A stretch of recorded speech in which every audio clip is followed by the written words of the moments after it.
Yes class 8th students, good afternoon.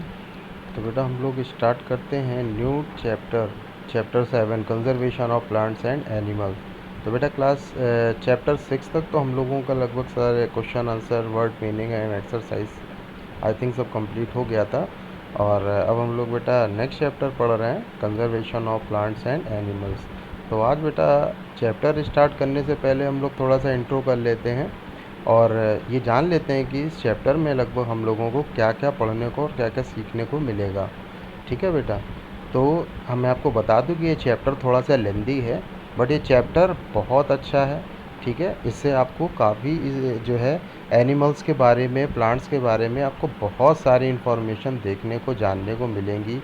काफ़ी जो भी इसमें ज़ू, बायोस्फीयर, ठीक है, नेशनल पार्क्स, बहुत सारी वाइल्ड लाइफ सेंचुरी, इन सब के बारे में बहुत सारी इन्फॉर्मेशन है। ठीक है, और कहाँ पे कौन सी वाइल्ड लाइफ सेंचुरी, ठीक है, प्रेजेंस है, कौन कौन से वहाँ एनिमल सर्वाइव कर रहे हैं, ये सारी चीज़ों की जो भी इन्फॉर्मेशन है वो सब हम लोग इस चैप्टर में डिस्कस करेंगे। इसके अलावा बेटा ये ऐसा चैप्टर भी है जिससे हम लोग एनिमल्स और प्लांट्स के लिए कितने अवेयर रह सकें, ये सारी चीज़ें भी इसमें जो है डिस्कस की गई हैं। तो इससे भी बेटा हम लोगों को काफ़ी कुछ सीखने को मिलेगा कि ये हमारे प्लांट्स और एनिमल्स हमारे इस इकोसिस्टम, इस एटमॉस्फेयर, इस अर्थ के लिए कितने ज़्यादा इम्पोर्टेंट हैं। ठीक है, तो ये जो छोटे से एक हम आंट की या इससे भी छोटे अगर इंसेक्ट की बात करें, या माइक्रो ऑर्गेनिज्म जो आपको नज़र ही नहीं आते हैं, सीन ही नहीं होते हैं, अगर उस माइक्रो ऑर्गेनिज्म्स की भी बात करें तो वो भी हमारे इस इकोसिस्टम का ही एक पार्ट है, और वो हमारे इस इकोसिस्टम के लिए बहुत ज़्यादा इम्पोर्टेंट है।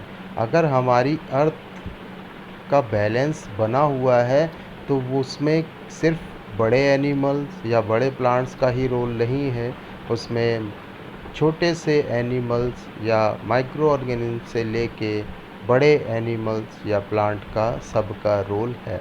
तो क्योंकि हमें ये चीज़ें पता नहीं होती हैं, इस वजह से हम लोग नादानी में ही बहुत सारी गलतियां कर जाते हैं। बट फिर भी अगर हम लोग सीखेंगे तो हम लोग इजीली जो है चीज़ों को क्लैरिफाई कर पाएंगे, समझ पाएंगे। तो ये चैप्टर बेटा एक नॉलेज पर्पस के लिए, ठीक है, बहुत बेस्ट है, बहुत इम्पॉर्टेंट है, जिससे हम लोग खुद देखो खुद के बारे में तो लगभग सभी लोग बहुत अच्छे से जानते हो, लेकिन हमें ज़रूरत है उनके बारे में जानने की जिनके बारे में दुनिया शायद बहुत कम जानती हो या जानती ना हो। प्लांट्स के बारे में अगर आपसे पूछा जाए तो आपको सिर्फ वही प्लांट्स पता होंगे जो आपके आसपास हैं, या आपने देखे होंगे, या आपने दादी बाबा से सुने होंगे, नानी नाना सुने होंगे। ठीक है, कुछ मेडिसिनल प्लांट्स के बारे में भी आपने सुना होगा। ठीक है, एलोवेरा तो खूब सबको पता हो गया है ना।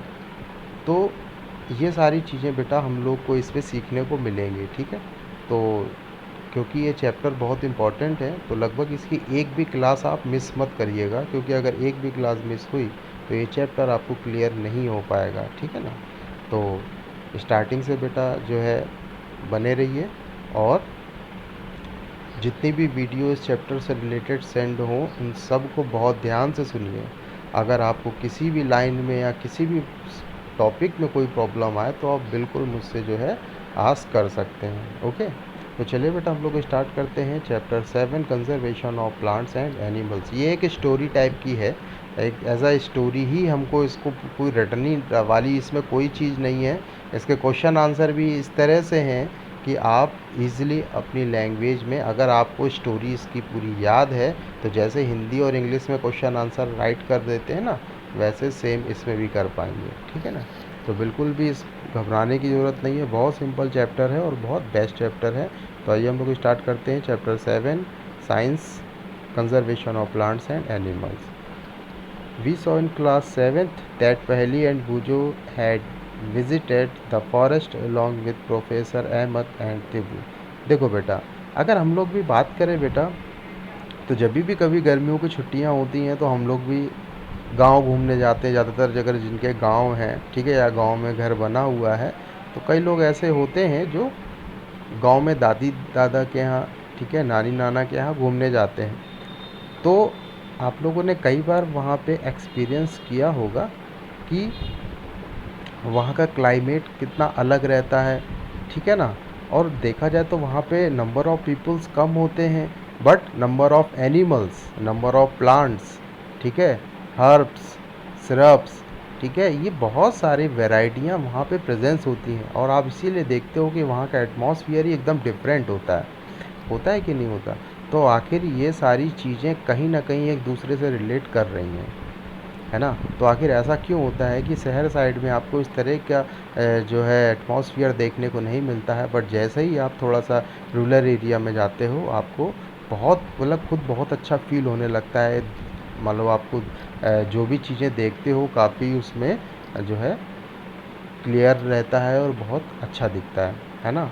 पॉल्यूशन बिल्कुल नहीं रहता है। तो बहुत सारी चीज़ें हैं जो हमारे इस अर्बन एरिया से रूरल एरिया की डिफरेंट होती हैं, ठीक है ना। They were eager to share their experience with their classmates, other children in the class were also eager to share this their experience as some of them had visit Bharatpur sanctuary. देखो बेटा, क्या आप लोग कभी किसी सेंचुरी वगैरह में गए हो? अगर नहीं गए हो तो आप जू वगैरह में तो 100% गए होगे। तो जू भी एक तरह से ऐसे ही है कि आप इसको छोटी मोटी सेंचुरी मान सकते हो कि हाँ, यहाँ पे बहुत सारे एनिमल्स हैं, प्लांट्स हैं जो सरवाइव कर रहे हैं, है ना, एक पर्टिकुलर एरिया में, जिसको हम चारों तरफ से मैंने क्लोज़ किया हुआ है। वो एरिया बहुत लार्ज नहीं है, क्योंकि अगर आप लोग चाहते हो तो एक दिन में भी जू घूम लेते हो, है ना। तो ये एक छोटे स्मॉल एरिया में प्लांट्स को और एनिमल्स को कंजर्व करने की जगह है, जिसे हम लोग ज़ू बोलते हैं, है ना। तो वहाँ पे बहुत सारे आपको डिफरेंट टाइप के एनिमल्स और प्लांट्स देखने को मिलते हैं। और हम लोग की ये कोशिश रहती है कि ऐसे एटमॉस्फेयर में उनको रखा जाए जैसा कि वो उनके लिए हॉस्पिटेबल हो। हॉस्पिटेबल मीन्स एकदम नेचुरल इन्वायरमेंट, उनको ऐसा ना लगे कि हाँ हम कहीं जेल के अंदर बंद हैं, है ना, हम कहीं जा नहीं पा रहे हैं, कहीं कुछ कर नहीं पा रहे हैं। आप देखते हो उनके लिए भी अगर कोई डियर है, लॉयन है, तो उनका भी एक लार्ज एरिया रहता है ना। लार्ज एरिया में ही वो ईज़िली जो है सरवाइव करते हैं और जो है एक नेचुरल, एक हॉस्पिटेबल जो है, ठीक है ना, लाइफ जो है जीते हैं। तो कोशिश की जाती है कि जिस तरह से आप एकदम चाहते हो कि हाँ एकदम नेचुरल एनवायरनमेंट मिले, ठीक है, ऐसा एटमॉस्फेयर मिले, तो बस सेम उनको भी इसी तरह से रखा जाता है, ठीक है ना। क्योंकि वो लोग सब वैसे भी जंगल में रहते हैं और जंगल का जो एरिया होता है वो बहुत ही लार्ज होता है, तो वो वही उनके लिए सबसे हॉस्पिटेबल रहता है, ठीक है ना। सर्वाइवल कंडीशन जो है सबसे बेस्ट उनके लिए वही रहती है।